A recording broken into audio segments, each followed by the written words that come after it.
Dans cette vidéo, nous allons découvrir la conjugaison du verbe avoir au présent. Avant de commencer, je te propose un petit rappel autour des pronoms personnels sujets. Tu te souviens de lui? C'est monsieur pronom personnel et c'est le grand copain de monsieur verbe.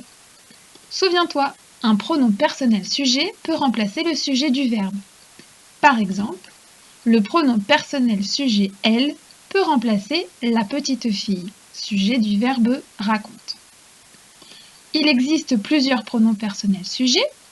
Certains parlent d'une seule personne. J'utilise le pronom je pour parler de moi. J'utilise le pronom tu pour te parler, pour parler à toi. Et j'utilise les pronoms personnels il et elle pour parler d'une personne. D'autres pronoms personnels sujets permettent de parler de plusieurs personnes. J'utilise le pronom personnel nous pour parler de moi et d'un groupe de personnes. J'utilise le pronom personnel vous pour parler à un groupe de personnes. Et j'utilise les pronoms personnels il avec un S et elle avec un S pour parler d'un groupe de personnes. Maintenant que nous avons revu le rôle des pronoms personnels, rejoignons nos petits monstres préférés pour découvrir la conjugaison du verbe avoir au présent. Regardons cette première phrase. J'ai des grands yeux. Dans cette phrase, le sujet est je. Pour chercher le verbe, on peut mettre ne et pas. Je n'ai pas des grands yeux. Est donc le verbe de la phrase. C'est le verbe avoir. En effet, on peut dire il faut avoir des grands yeux. Regardons maintenant cette deuxième phrase. Tu as 2 cornes et 2 ailes. Dans cette phrase, le sujet est tu. On peut dire tu n'as pas 2 cornes et 2 ailes. A est le verbe de la phrase, c'est le verbe avoir.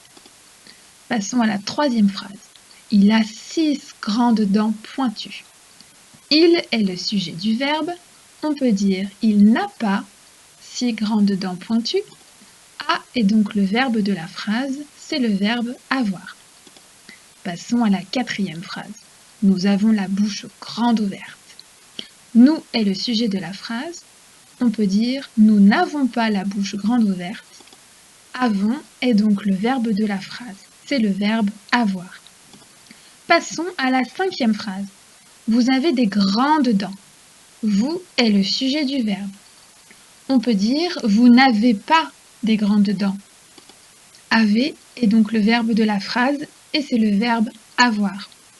Enfin, sixième et dernière phrase, ils ont la peau verte. Il est le sujet du verbe. On peut dire ils n'ont pas la peau verte. On est donc le verbe de la phrase et c'est le verbe avoir.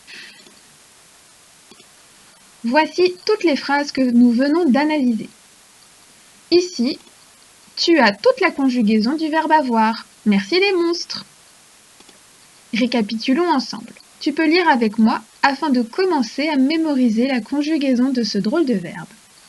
J'ai, tu as, il ou elle a, nous avons, vous avez, il avec un S, elle avec un S, on.